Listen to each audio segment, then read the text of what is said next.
Oh, thank you. And I hope you guys can see my screen. You can confirm. You can confirm. Yeah, thank you, thank you, thank you. Thank you, Janet. Thank you, Mile.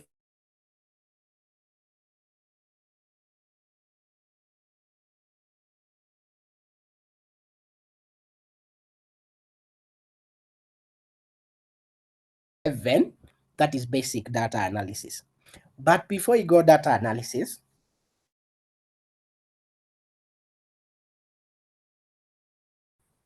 and we said these Python libraries, they will help us learn basic data analysis. So, what did we learn last week? Just a quick recap for those who are asking, are we repeating the same content? So that was the concept, to repeat the same content.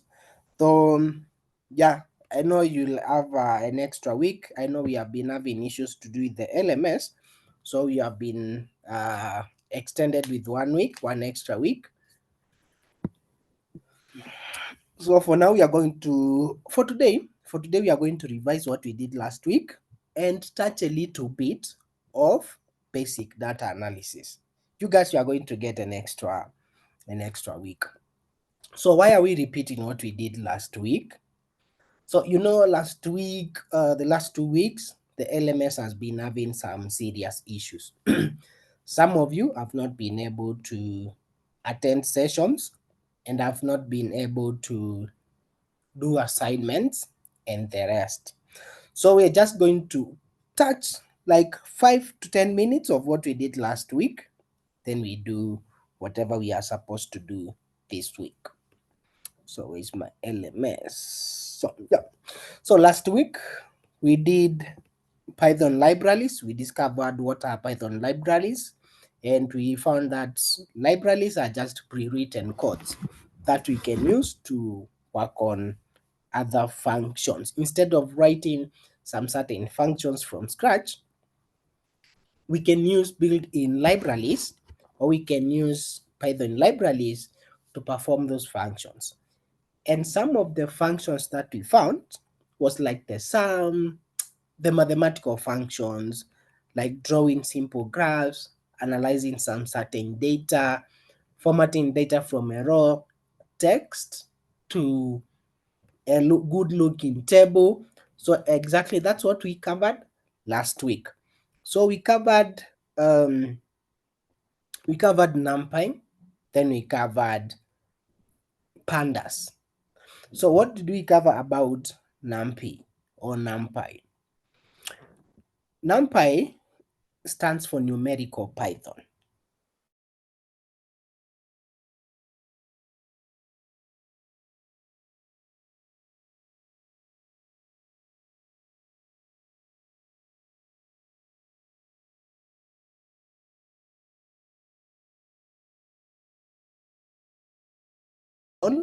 Then the package name. That's what we right over here. We can declare some arrays or some list here, and we can play around with that list using NumPy and see how we can perform those operations. Actually, don't worry, whatever we have been doing here, I'm going to show you a different example for today so that you guys understand. For those who never understood what we did here or remained floating, we are going to do a different example today, so don't worry. So that's what we covered about NumPy. Then also we covered pandas. Pandas, we said we work with CSVs, Google Excel, spreadsheets, and the rest. So that's what we covered for last week. So also we said pandas can be used to create data frames. And what are data frames? We said, for example, data frames are like you are given some data that does not make sense. Can you format that data into a table? And a table makes sense because anyone using that table can read and understand what the data is doing. Our goal as software engineers and also as data analysts, so we take raw data from systems, from databases that is saved in form of a raw text. We convert into a JSON. Then after converting into a JSON, we convert into a table. So that's what our work mostly entails as software engineers and also as data analysts. So what we do is basically one, take the data from the database, then present that data in a meaningful way. With pandas, we draw data as tables. We are going to see a different example. Worry not. So basically that's what we covered for last week. Okay? Then we set some practice. Here you can go and practice some things to do with pandas right here. Then we said we are not going to do matplotlib last week, so we are going to do the matplotlib this week. And let me tell you, this matplotlib, we are going to do it in a special way. Why are we doing matplotlib here? So in this matplotlib, it's in week 6. But in week 7, we are going to do as you can see in week 7, actually in week 7, it's just about repeating itself. Let me just show you. In week 7, you see it's all about pandas. We covered pandas in week 6. Data analysis techniques. These are just like data frames. All the examples, imagine these are all the examples that we gave last week.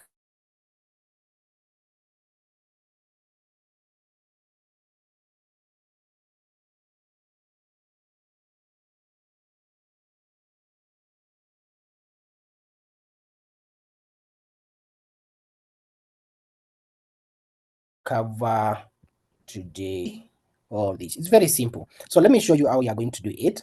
Before we start the session, today we are going to change tools. We are going to go through the content again. Don't worry. So I want us to change tools. Now, instead of using VS Code, because when we use VS Code, at some point we'll be limited on how best we can analyze our data and how best we can present our data that we analyze. So I want us to use special tools that will help us now analyze that data and format that data and give us extra tools that we can use for us to analyze this data. In these tools, we are going to write Python code in them. So today we are not going to use VS Code. We are going to use something called Anaconda. We are going to use Anaconda. So I'm going to share this link.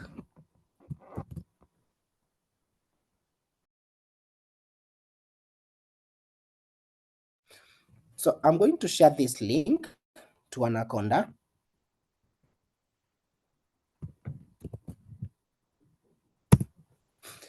For those who are following along, you can click that Anaconda link, and I'm sure it will ask you to sign in. Sign in. So make sure that you sign in. I've already signed in with my account, so yeah. So it will take you around 1-2 minutes to sign in. I think the site is too slow at some point.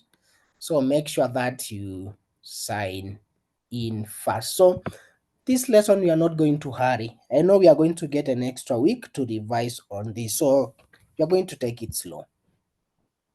So today is all about setting up this and writing some few examples. So just go to anaconda.com, then create an account in Anaconda. So make sure that you do that. Make sure that for those who are following along, make sure that you do that.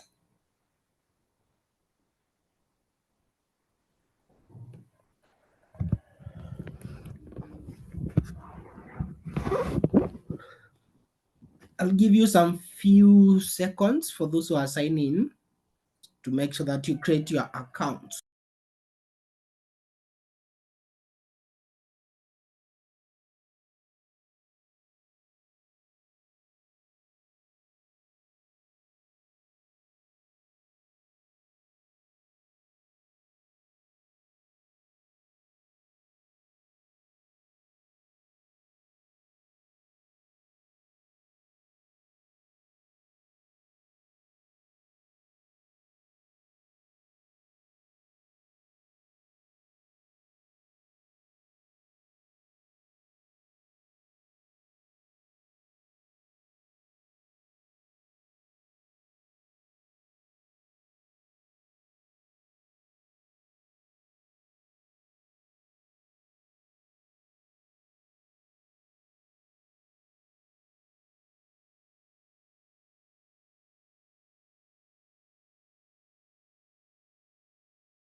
Okay, I hope you guys have tried.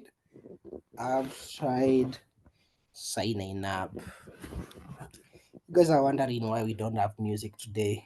We have some awkward silence, yeah? So,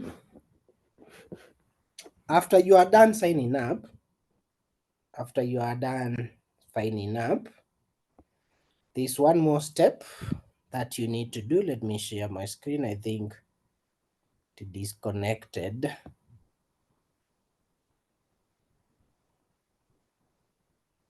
So you have signed up, right? So once, make sure that you are in apps and you can see the notebooks, the Jupyter notebooks. Make sure that you can see the Jupyter notebooks. So once you're in the Jupyter notebooks, just click the Jupyter notebooks. And this might take a while. So you can see mine is blank screen. So yeah, Jupyter notebook, it takes some time for it to load. So depends how fast your internet is. So just give it some time. That's why we are taking it slow. You don't have uh let's not hurry.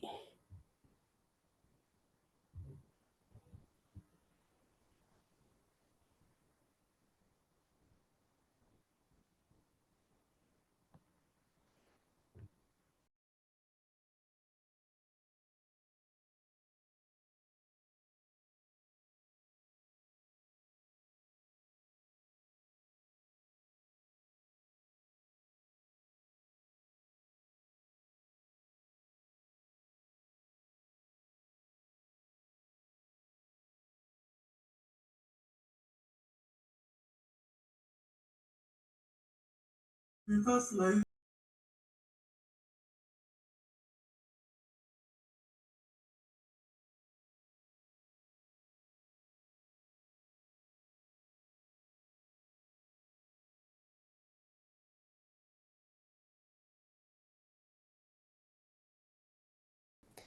I hope yours is loading. Just once you go to the Anaconda, should be anaconda.com/app, anaconda.com/app, then click the Jupyter notebook. Click the Jupyter notebook. You can see mine is still loading. Why now? The Jupyter notebook. So it might take some time. It might take some time. You see, it's now loading after almost a minute plus. Yeah, it takes some time. So just is also white screen. Don't panic. Don't panic. Don't panic. You can see mine has also loaded for some time. You can choose a student. You can choose student.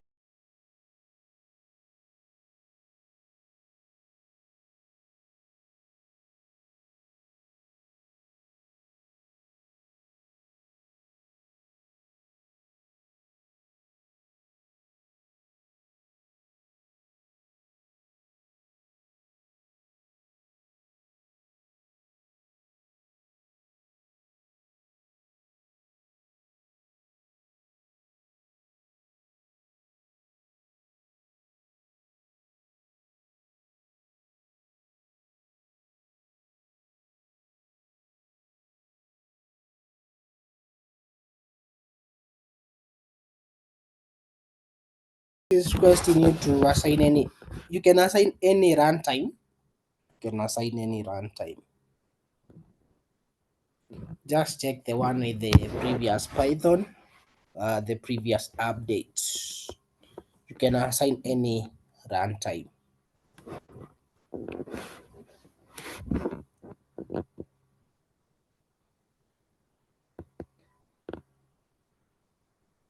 You have joined, so yours has opened something like this. Has anyone opened something like this?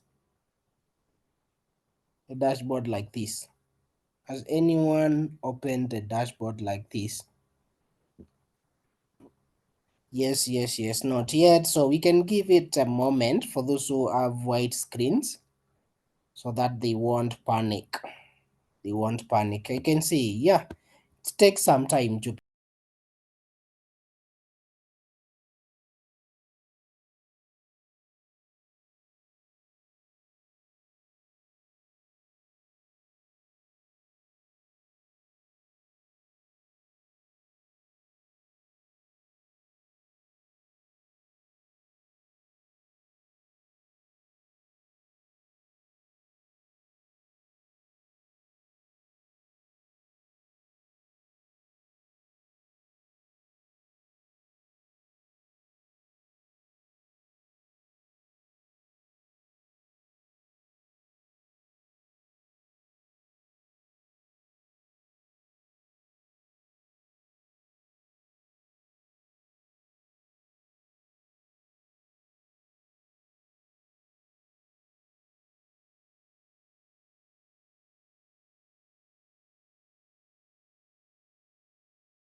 Okay, I said for the runtime, I think it will give you options to select runtime. So select any runtime. Select any runtime. You can choose the Anaconda 2024 one. You can see people have some Anaconda 2024. You can choose the first one. Yeah, the first options. You can just choose any.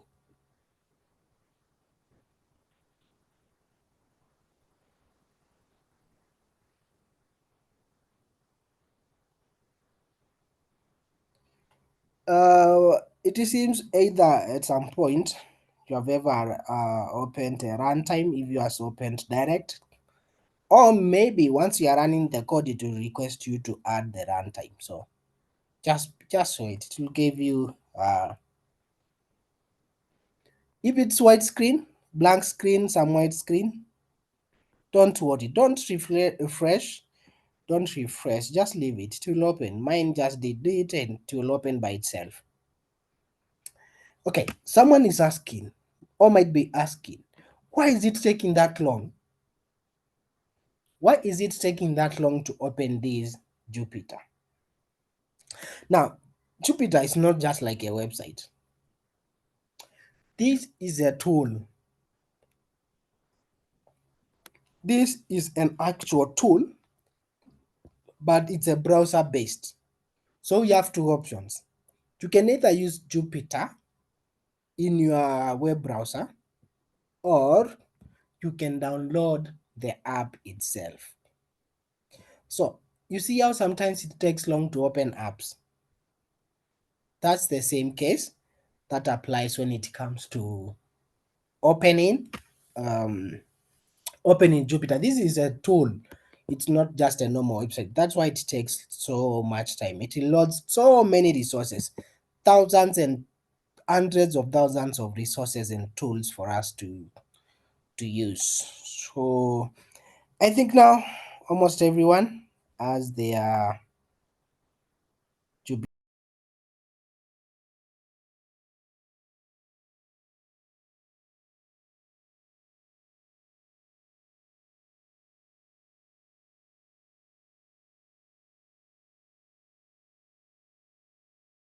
Patricia Wairimu, you can choose any runtime you want. You can choose any runtime.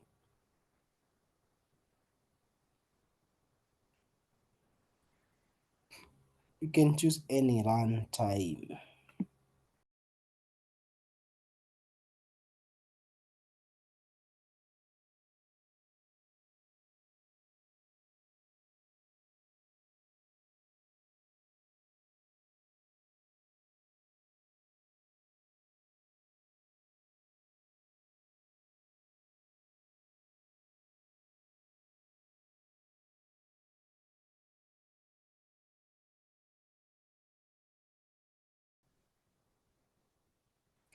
Okay, now we are good. I think now we are good. How do we choose? You can just click. You just click the runtime. I think we have an option to click the runtime. you want. Could you send the Anaconda link? Yeah, of course.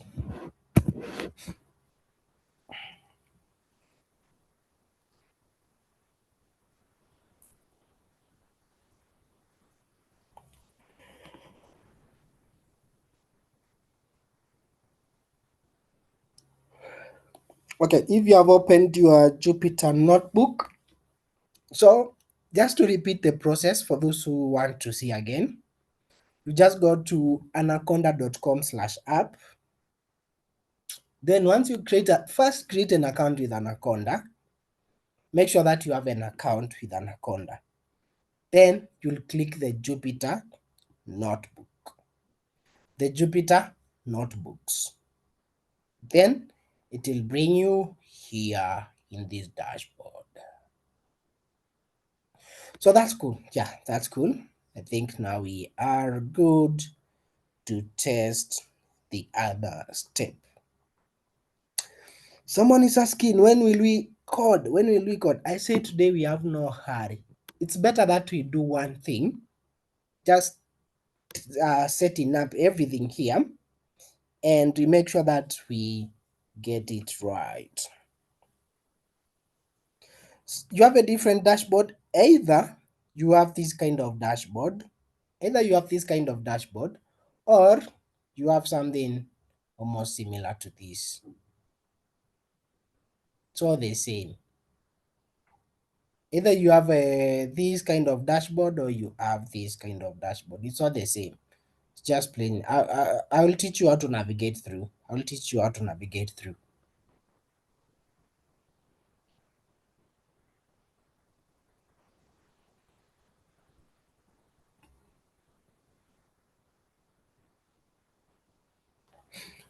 When you click launch, yeah, if it takes you back to sign in, you can try signing in. Faith, you can try signing in. At some point, it will request you to sign in. So just sign in. If it requests you to sign in, you can just sign in. No problem. It's okay.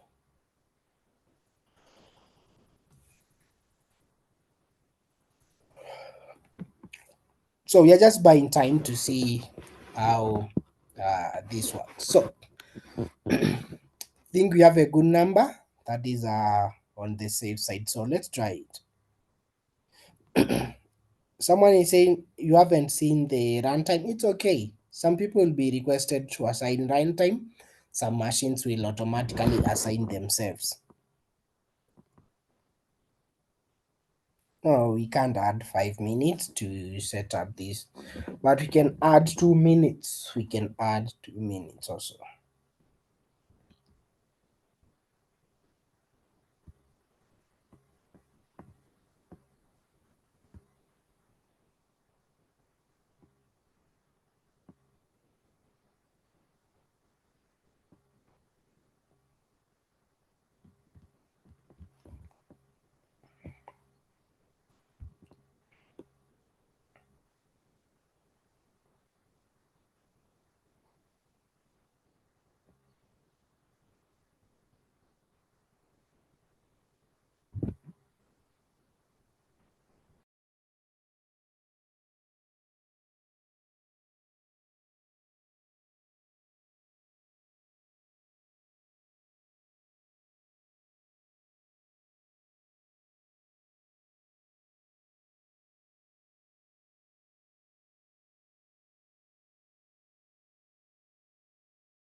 Okay, I think now we have we had enough time to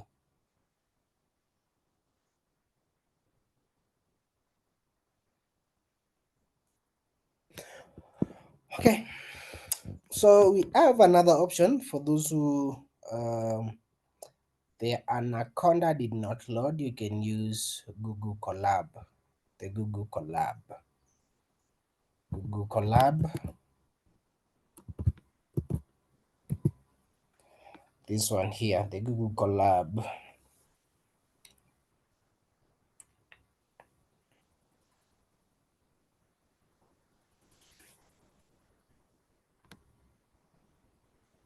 You can use Google Colab for those who their machine is way too slow to handle Jupyter and Anaconda. So okay, so let's go to our Jupyter. So I want us to set up our Jupyter. So what we do here is basically create a new project. You can go to your projects in case you have any, but you can create a new project.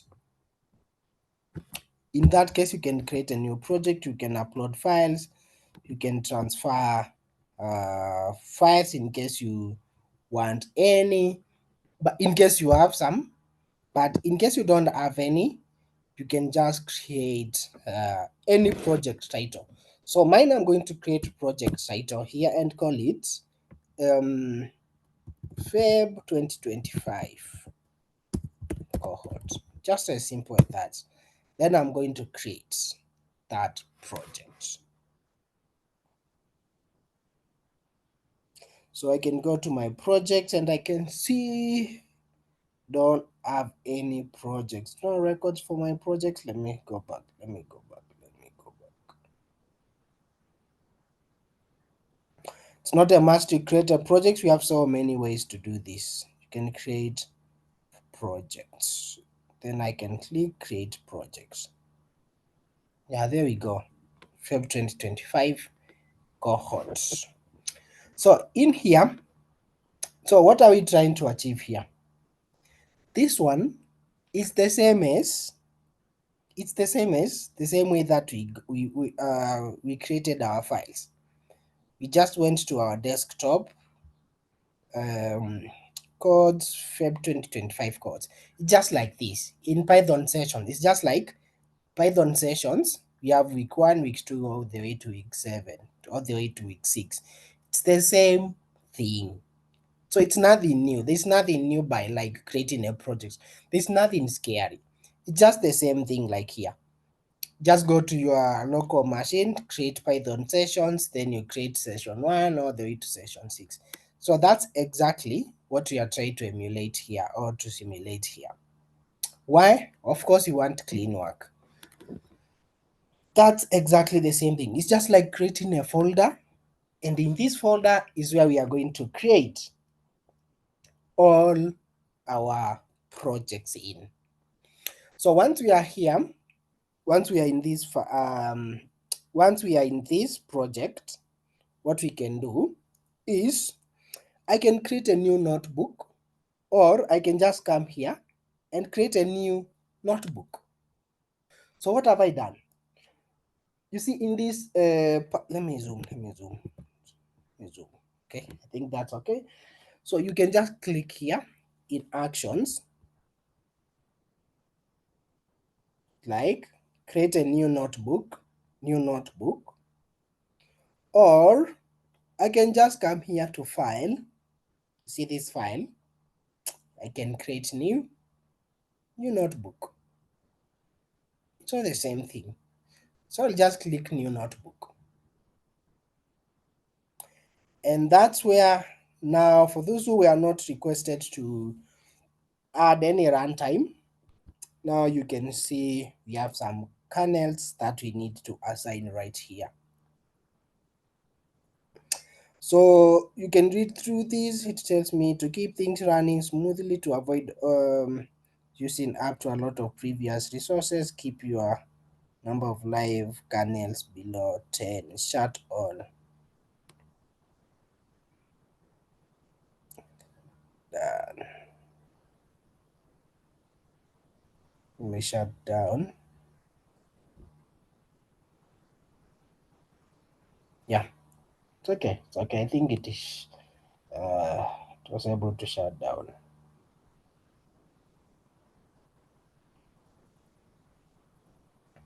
So what we can do here, imagine once we are, you can see this is untitled. You can see this is untitled. You can rename or you can do whatever you want with it. You can save. Uh, just a moment. Before I save, you see this file that I just created. How did I do this? I came to files, this here, on the top left, new notebook. This is what I did. I clicked new notebook. Then in the new notebook, after clicking that new notebook, it brought me here. It brought me here. Okay. Once I was here, so once I'm here, what I did is now I can just click here and I can write any of my code I want here. So first, I'll just create a normal Python project, normal Python code, and say hello world. Then as usual, I'll close that. I'll close that, and I can save this file. So how do we save this file? Control S. Then it will tell you to add the project name. Or else, if you don't want to save, you want to run this code. So just observe, just check. You see here, you see here, in this navigation here, in this navigation, you have so many tools. So we have this play button here. You can click that play button. Once you click right here, once I click this play button, when it's here, it will run this code right here. So I don't need these cells, I can just delete them.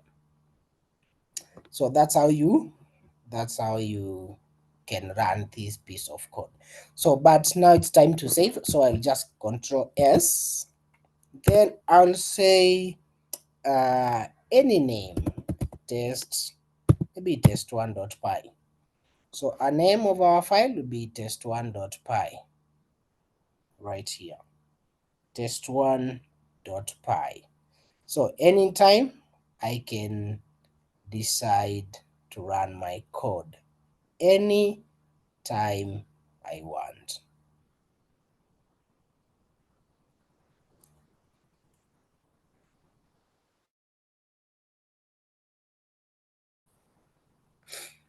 So basically, that's how you work around uh, Jupyter.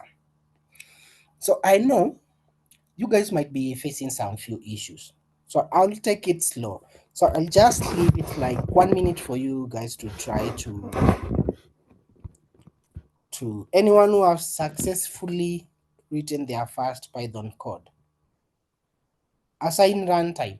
I said you can assign any runtime you want. You can assign any runtime of your choice. Yeah, you can see Dan, Deborah, Michael, you are Dan, Meshach, Richard. I can see you. Mary Minor, can see you. Yeah, congratulations, congratulations. Good work, good work. Hey, good work, guys. Good work, good work.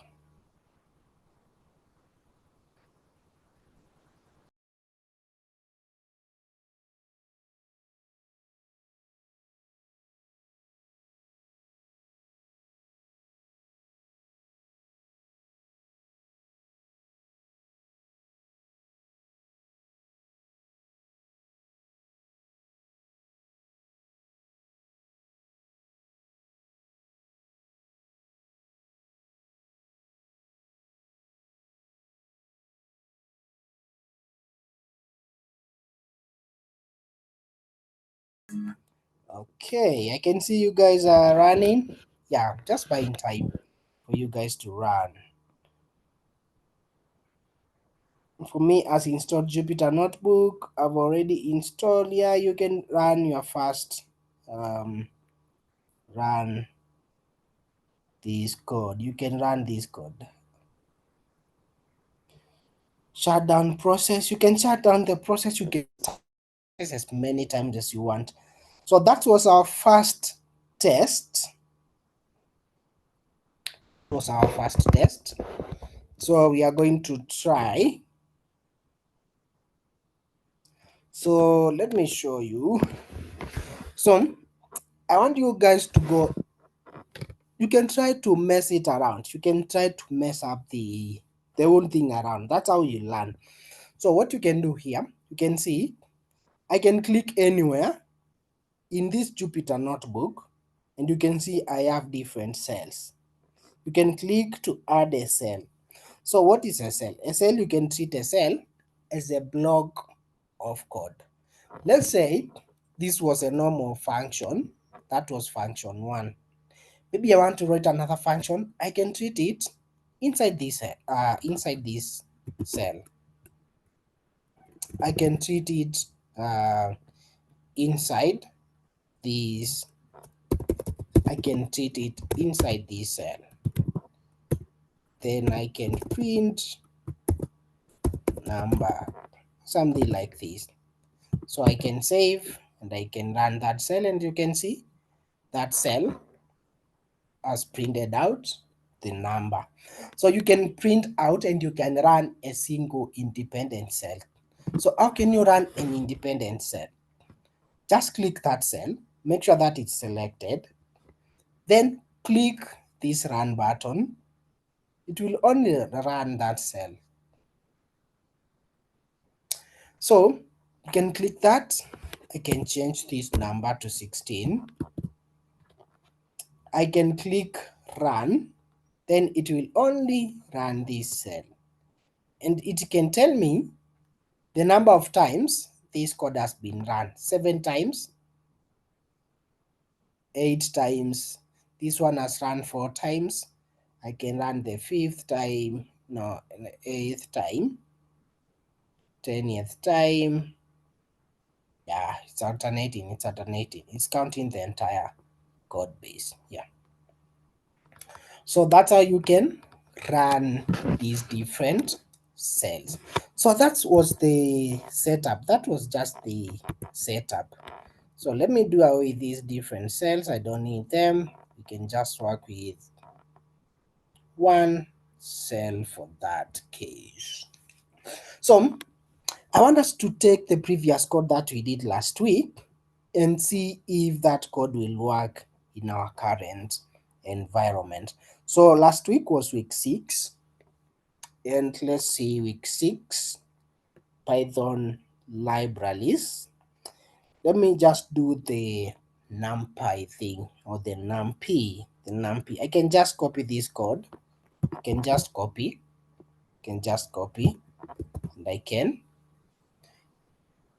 copy, I can control S to save, and I can run this code, and I can see this code as executed. So what is the good thing with here? So maybe someone can copy last week code and run and try to see if you are going to print out anything. Last week code is already in the LMS in week 6. In week 6, the introduction to NumPy. You can just copy the basic NumPy example, paste it right here in one of the cells, and run and see if you are going to get an output without a problem. Then I'll explain why Jupyter. Running successfully, Patricia. Wow.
most of you have been able to run. So I want to show you something. Why this? Why this? You remember last week? Remember last week? There's something that we did before our code had to run successfully. What did I have to do? I had to install NumPy. I had to open my VS Code and run pip install NumPy or NumPy. But today, have we done that? No, we have not installed NumPy. Why? Because when we are using Anaconda and the Jupyter Notebook, that means most of these tools, libraries, they are already here. So this is a special tool that has been designed for data analysis. So most of the tools that you need, they are already here. You don't have to install all these tools right here. So these tools you already have.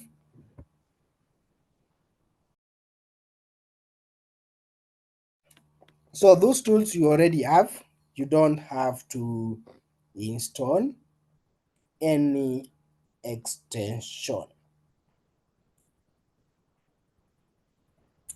So you don't have to install any extension right here. We can also try for the next example that was about, I think, pandas. I think it was all about pandas. I can run that and I can actually run in the next following cell. I can run in the other cell. And you can see here my code executes successfully. For the other example, it was running successfully and I can run that independent cell just like that. So this is the code that we did last week. So this is exactly what we did last week. So yeah, so we are just revising what we did last week.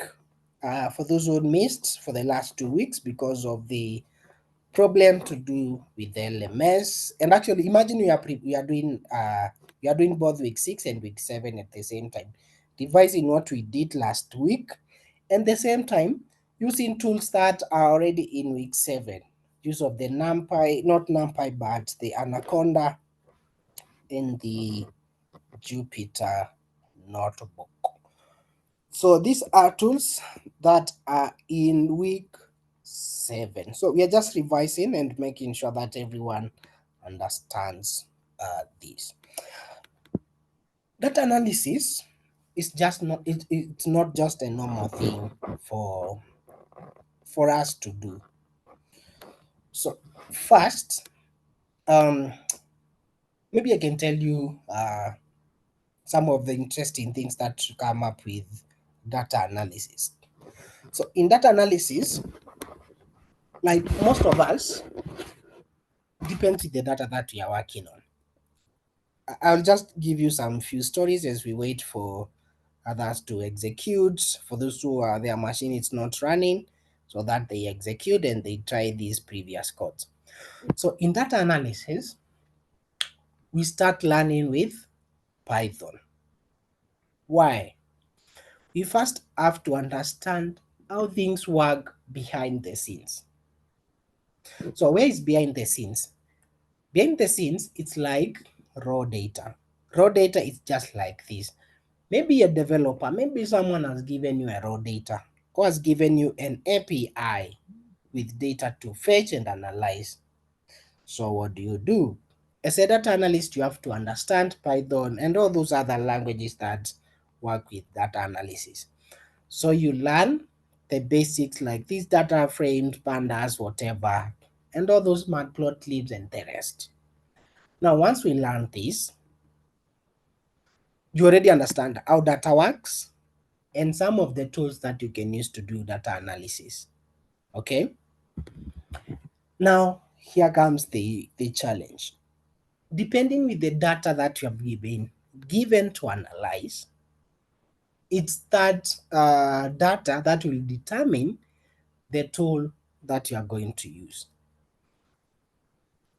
So maybe you have been given data to analyze students' behaviors, how much they score. Now that depends with the libraries and the tool that you use. So you basically do that.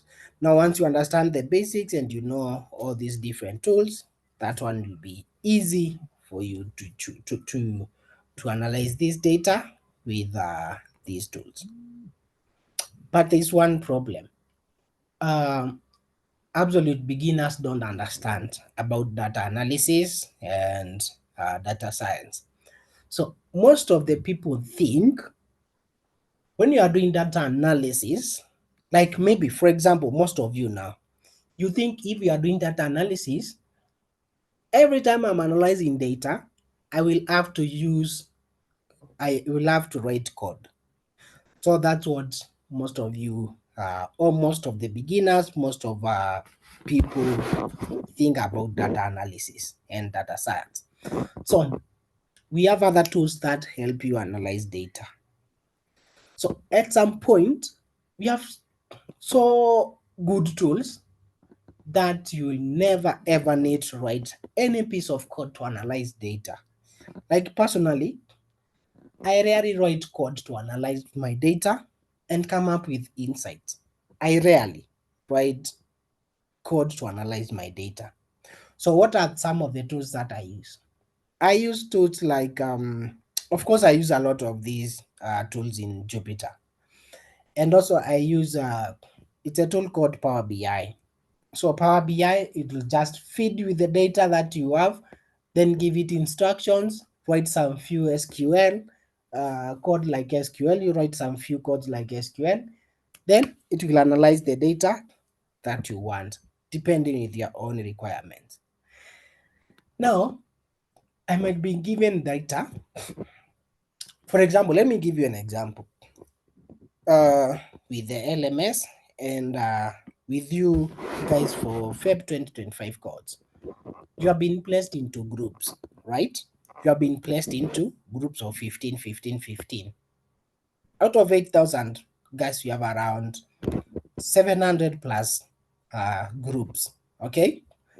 So each group, out of the 700, you have 15 learners. That's one thing. The next thing is, for example, you are given an hackathon to work on, okay? So out of the 700 plus groups, uh, how many learners from group A, B, C, D submitted their hackathon projects? How many learners submitted? So at some point you might not have the tools to use to analyze that kind of data. So at some point you'll be required to write your own code that will check the list of learners. So it will check a list of learners with their groups, then we'll check the submissions that learners have submitted, and if I don't find you in that certain submission, then I categorize you as someone who has not submitted their project. So some things like that, some hard decisions to make just like that is when you are required to write your own code base. So most of the time as data analyst, you will not be required to write some code base. So unless there are some certain decisions that you need to make and the tools that we have don't make such decisions, that's when you write these pieces of code. So it's just as easy as just knowing that. So most of the time you are going to be learning different tools. Learn how to use these tools, learn how to use different tools as a data analyst. So let's go to the next topic that we skipped last week so that we see if we can do something. So we are going to just test with one example. So we are going to create another notebook, not notebook, sorry.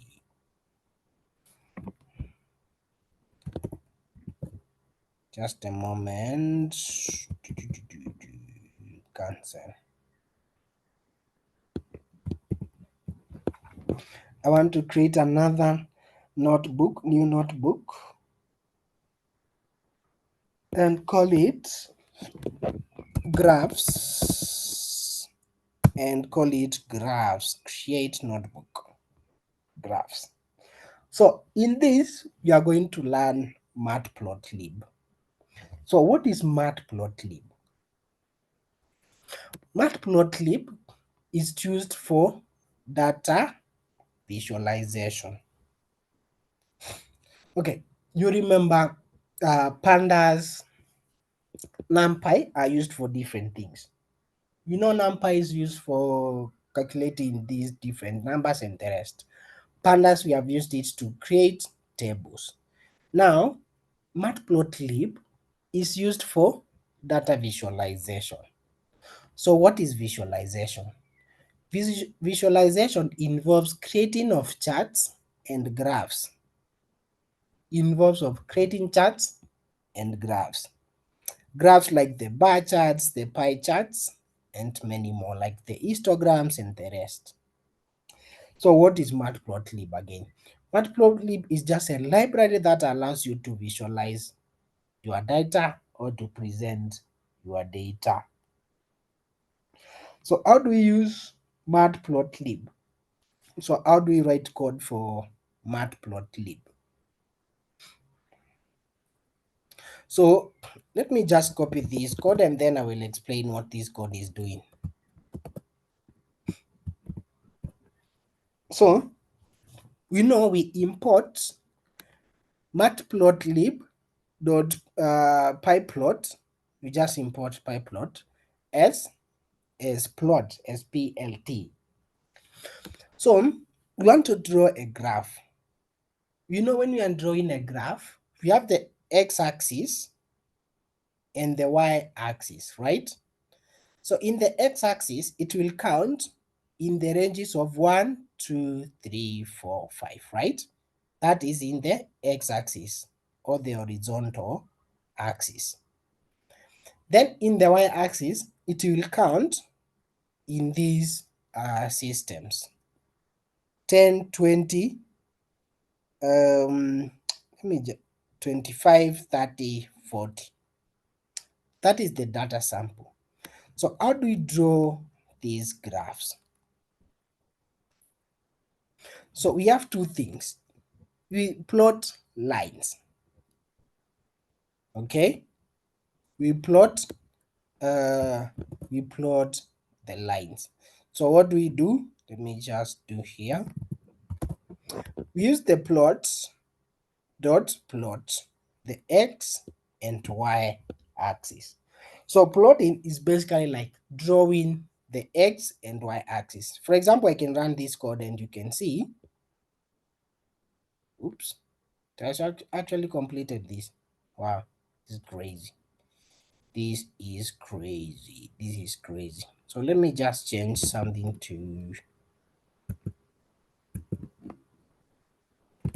30, 40, 50.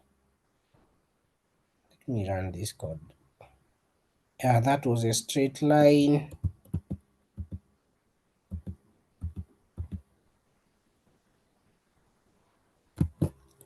Okay, so I have some certain data that I have and I want to draw a graph.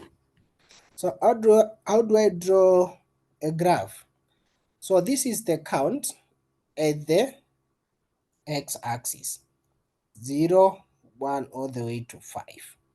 Okay, as you can see, it has automatically segmented itself.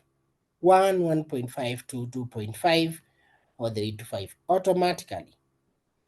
So also you can see this, it has segmented itself in those 5 ranges: 10, 15, 20, 25, 30, 35 all the way to 50.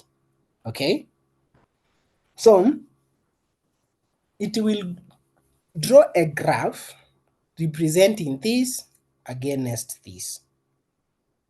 So just plot that graph of x and y axis and you can see it's plotting that against that. So as it starts is a straight line, then it changes the orientation, then now it again continues with the straight line. So basically that's how you draw these graphs. So it's basically used for presentation or presenting the graphs that you want. It's just basically used for presenting these graphs.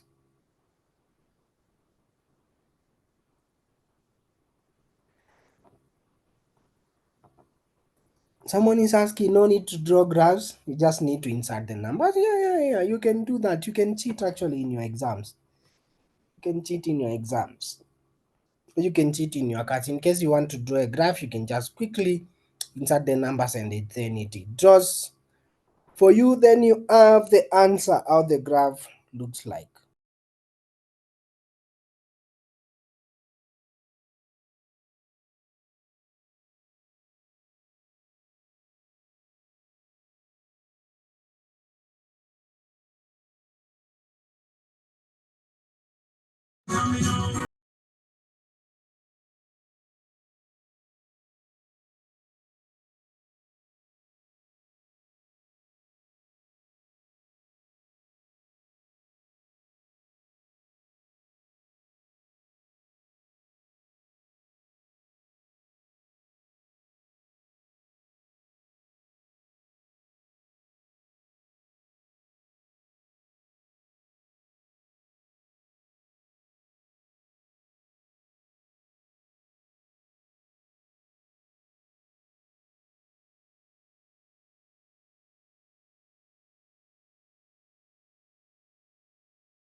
Okay, that's enough of dancehall. You know, guys, why I'm single? Because I have some weird taste of music.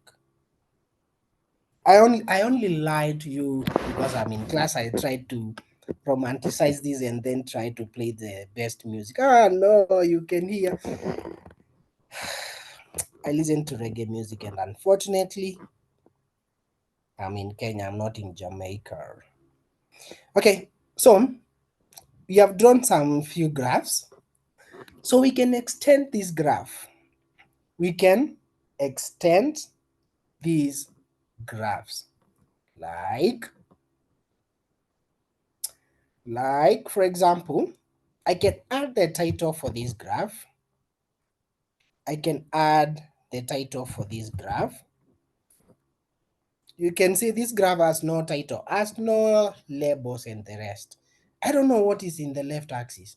I don't know what is in the x-axis and in the y-axis. This graph has no title. So can I just add a title?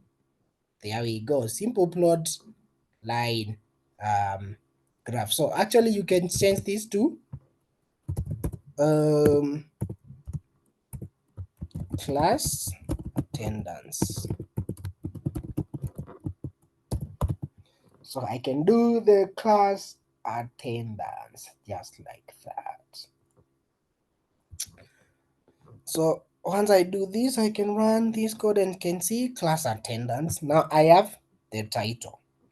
So I can take this graph further and do the x-axis thing. So let me see what this code gives us. Let me see what this code gives us. Now I can see, you see, I have the label for x-axis. So what you can do here, you can plot dot x label. The x label means in the x-axis, the label should be the x-axis.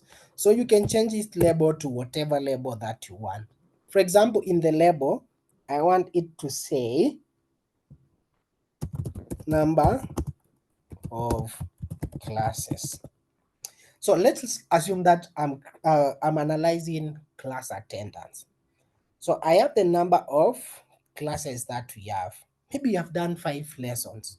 Okay, you have done lesson 1, 2, 3, 4, 5. So I can run this code and I can see number of classes against. Now I can plot plt dot in y label, and then the y label can be number of learners in those classes. Then I can run these. You can see now this is a graph of number of classes against the number of learners who joined the sessions. Actually, it is as simple as that, plotting these graphs. It is as simple as plotting these graphs. Very simple. Very simple things to plot. So it's just like we are having fun.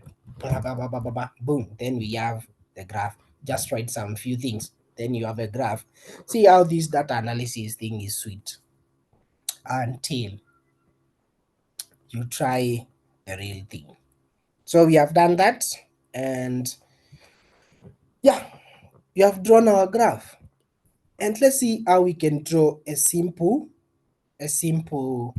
bar chart.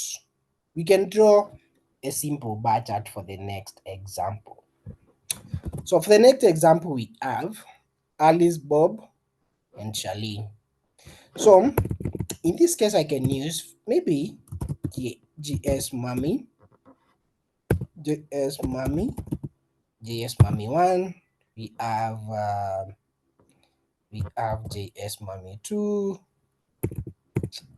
Of course, I'm polygamous, man.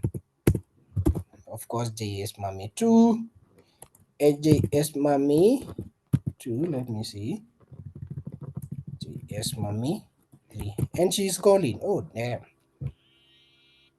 What a coincidence.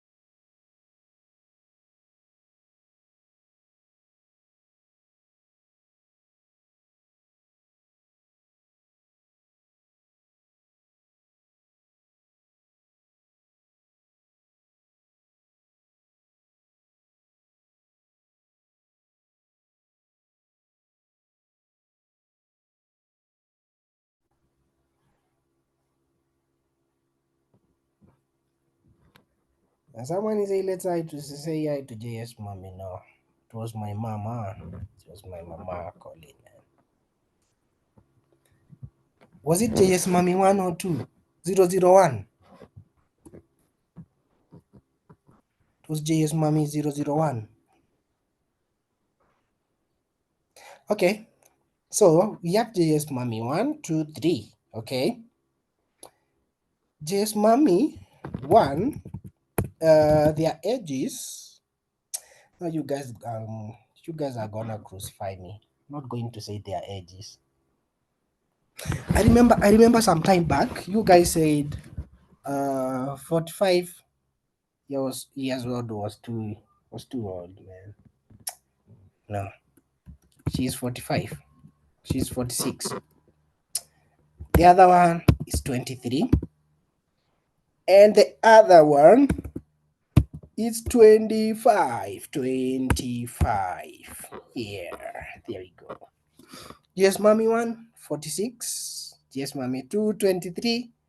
Yes, mommy 3, 26 years of age. So what do I want to achieve? I want to draw a graph. I want to draw a bar chart. I want to draw a bar chart for these three stories. Let me do their names, their ages, and their color, of course, is pink. They are ladies, of course, they love pink. So I can try to run this code and see what we have. Yeah, there we go. Just mommy. Yeah, you can see now these are they are bar charts now. You can see these bar charts here. You can see these bar charts. It's a bar graph of names against age. Now you see, this is how you do it. Now the rest is just plotting. Now you see these are their names and these are their ages. So the title, of course, the label in the x-axis, the label in the y-axis. So it's just the same thing that we did here. So what I can do here, I can just copy these three, it's just these three statements right here.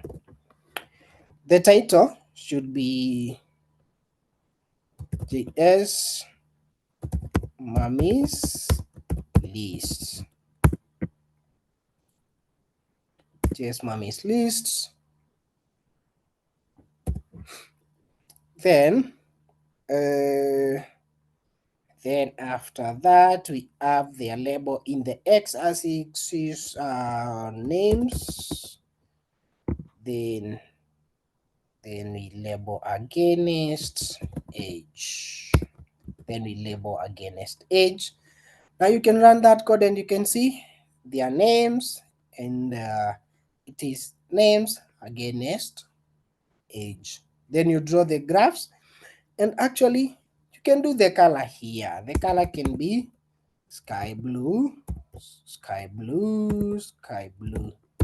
do you write blue? Sky blue. The color can be, let's see if I'm good in colors, purple. Yeah, you can see, yeah, purple looks nice. Yeah. So that's how you can draw a bar graph. These bar graphs with Matplotlib. Remember that we are using Matplotlib. Matplotlib, we said, in Matplotlib is basically used in creating charts and graphs for the purpose of visualization and presentation. Nothing more. Matplotlib is now used for this case. In case I have some data. Now, let me tell you some steps. In case I have some data that I don't know how to use, I'll use pandas. And after I use pandas, where is it? I'll use pandas to create this presentation.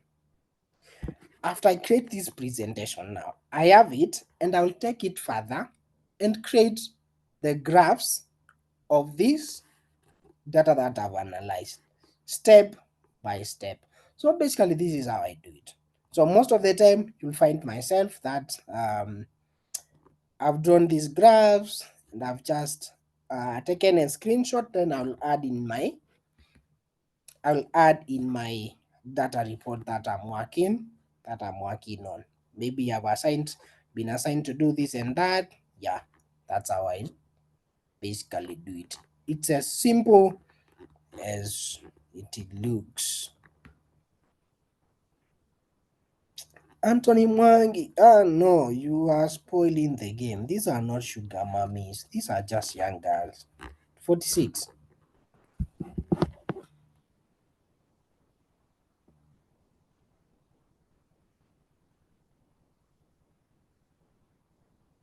Someone is saying that Amos, you are left behind. Is your machine slow or you are trying to execute and you are getting errors? So what is the problem?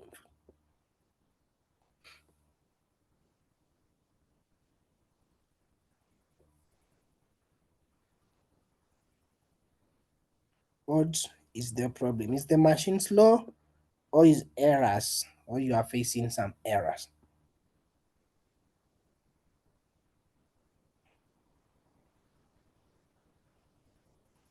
Someone is asking, can you have some of the mummies? No, you guy, I'm not going to share. I don't share.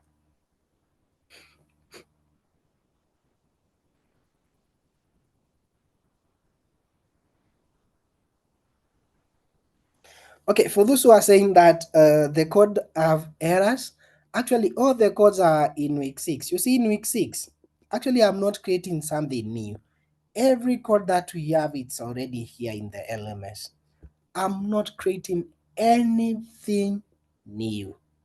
I have not created any new codes. So you can just go to the LMS and copy all these codes that we have. You can just go to the LMS and just copy this code.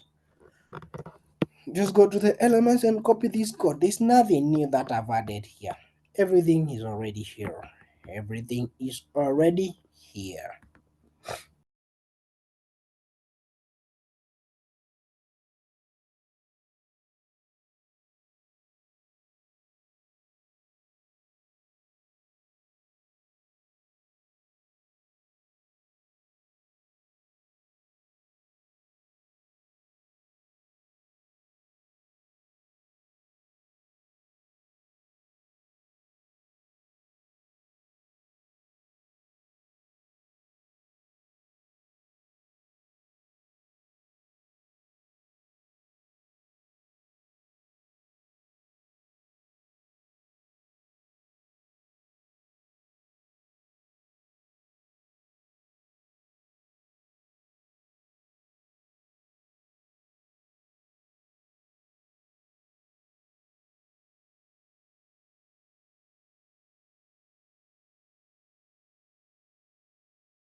Okay, yeah.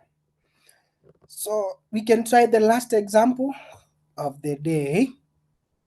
The last example of the day is a pie chart.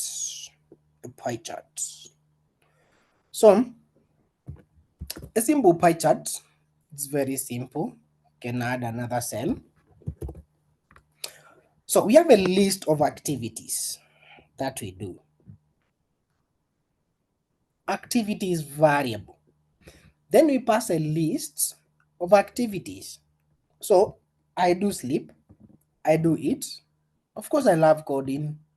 I don't like gaming that much. So we have a list of activities that we do. You can arrange like that and try to see the graph in the pie chart. You can try to draw a pie chart. So of course, I do a lot of coding. So I sleep around 5 to 6 hours. Eating like 2 hours. I can code around 10 13 hours a day.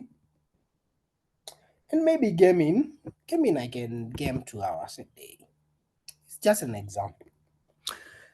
So I want to draw a pie chart. I just want to draw a pie chart to represent this. So how do we go about it? This is how you do it. Let me show you.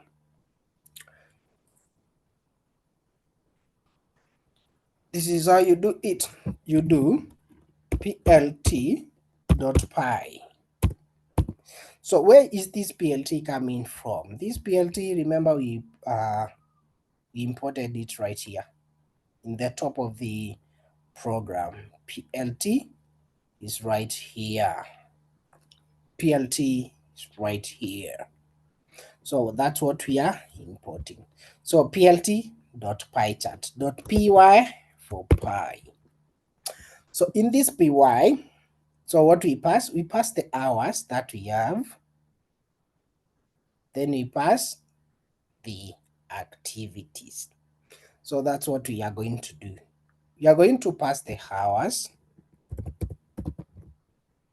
against activities. So against activities. So I'm going to run this code and see. Oops, can see we have some few errors. Our code is throwing a very, very big error. But we are going to see, we are going to fix it. So I'm going to replace label is equal to activities. So I'm going to rerun the code and see the error has reduced. So what you are going to do is now add this piece of code here, the auto PC whatever thing. We are going to see what this is. So we are going to explain what this is once we see the output.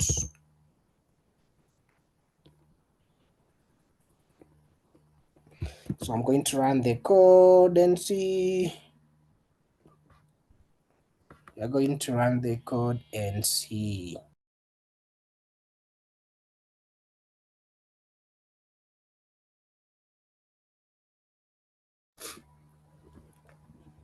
So let's run the code and see the output. Where is this code? So I'm still getting an error.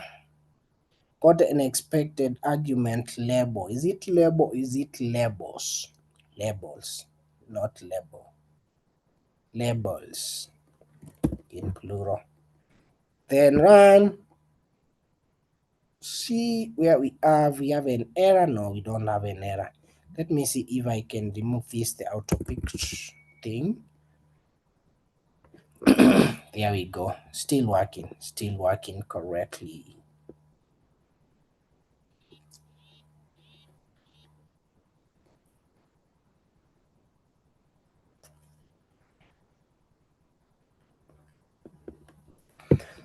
Yeah, there we go. We have our graph. That is not our graph, but our pie chart. That is right here. Very good one. Very good one.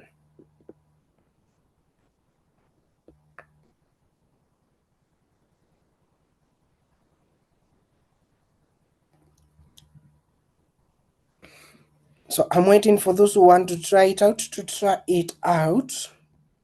If you're going to face any error, we are here to help you. So anyone who is facing any error so far,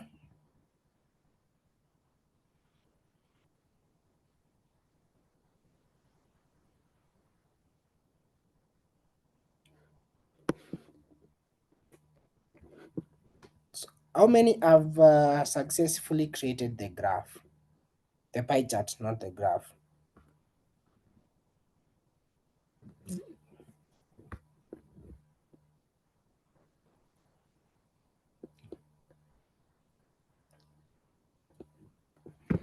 Done. Good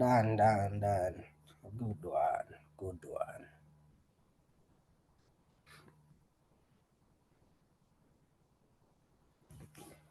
Good one, good one.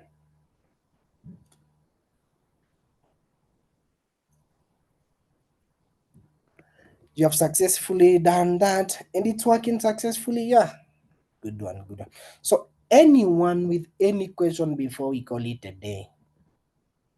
Anyone with any question before we call it a day? Done and dusted. Thank you, Solomon.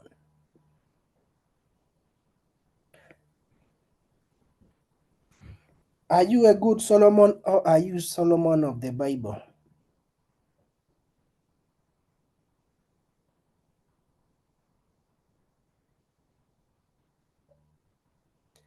Mr. Solomon.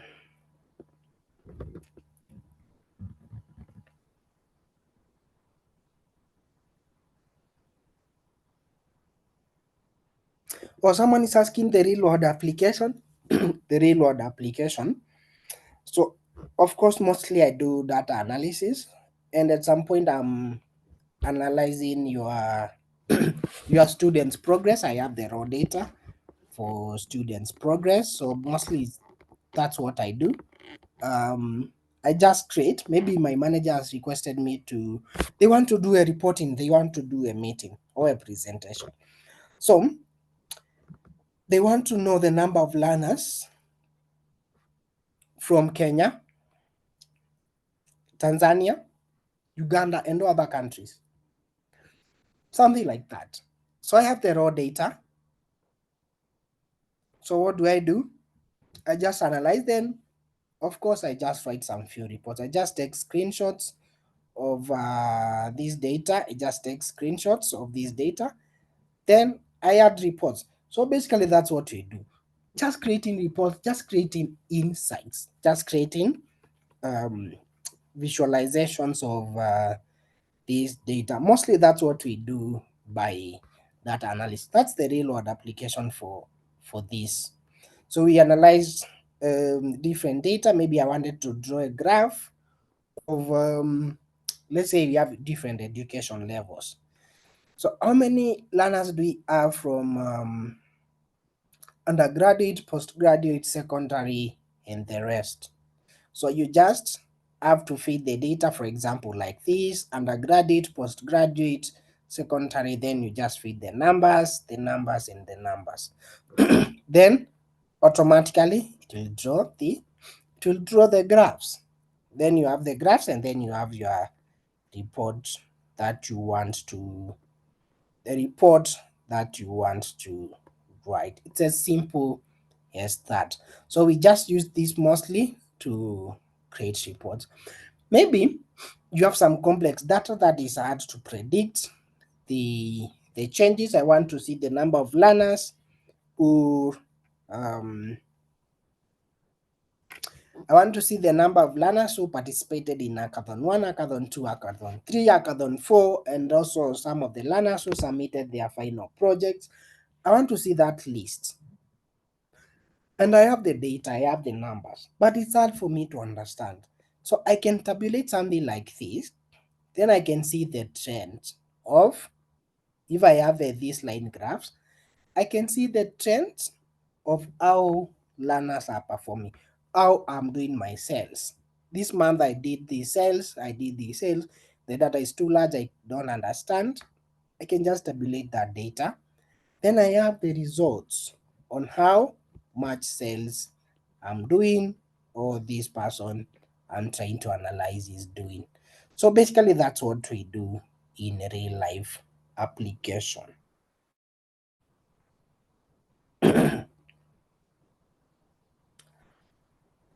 Actually, someone is asking what is the difference between data analysis and data analytics? Actually, no difference. It's almost the same thing. Almost the same thing. All analyze data and give reports and insights. Someone was asking why should I use my this Anaconda and not VS Code? As you can see, in VS Code, every time we had to pip install matplotlib, pip install pandas, pip install numpy. But when we come here, everything is already there. I can just analyze quickly without having to install anything.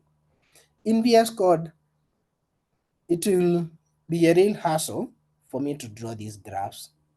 But in this Anaconda and Jupyter, just have everything here. Just click run and you have the output right here. You can't just use VS Code for data analysis when we have a very excellent tool like this. Yeah. See, you can see here. So Anaconda is for um,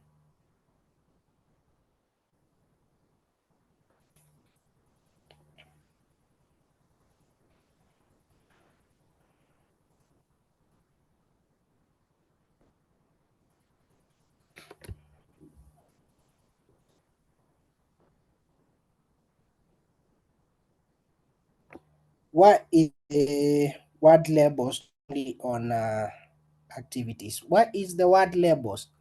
The labels, let me see the labels. Yeah, this one here. So For the hours, shows the number of hours. The more the hours, the bigger the share. Okay? The more the hours, the bigger the share.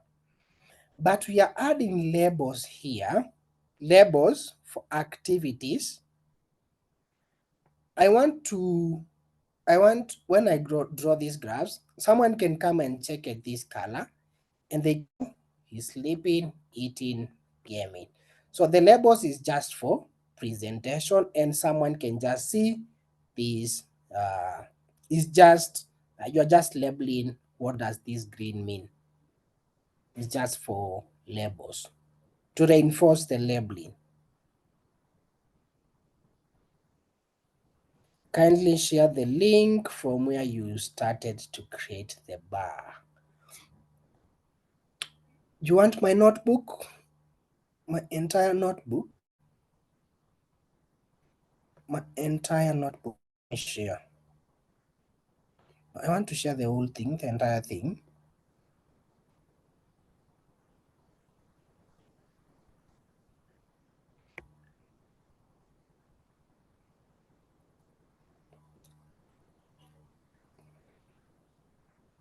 Let me see if I can share this notebook to everyone. I can invite or I can publish. So the easiest thing is to publish.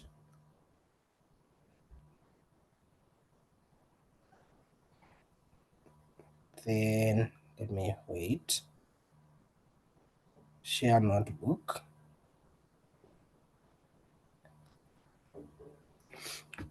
I'll share the entire files in your WhatsApp groups. Oh, anyway, thank you guys. I can see we are running against our normal time. So thank you for joining. I hope you guys have learned something. If you have learned something, if you have enjoyed the session, you can give it a clap just like a friend. You can say something in the chat. You can give it a love. Heart. Thank you guys. Thank you for the session.